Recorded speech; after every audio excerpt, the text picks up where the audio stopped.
Hello दोस्तों, आज के वीडियो में दिखाने वाले हैं एक्सकावेटर ट्रक पर लोड कैसे करते हैं। यह कार्य बड़ा ही जोखिम भरा है। एक्सकावेटर को दो तरीकों से लोड किया जाता है। नंबर एक तरीका है रैंप लोड करना और दूसरा तरीका है बिना रैंप के सीधे लोड करना। रैंप लोड आसान और सरल है, जबकि बिना रैंप के बहुत ही कठिन है और रिस्क भरा है। यह जो वीडियो में आप देख रहे हैं, यह बिना रैंप के ट्रक में लोड हो रहा है। यह जेसीबी कंपनी की 140 मशीन है जो 10 टायर वाले ट्रक में लोड की जा रही है। लोड करने से पहले ट्रक को समतल तथा सुरक्षित स्थान पर खड़ा किया जाता है।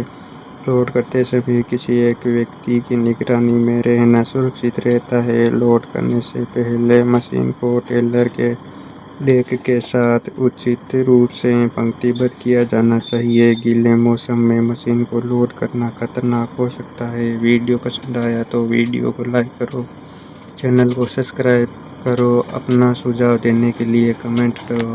धन्यवाद।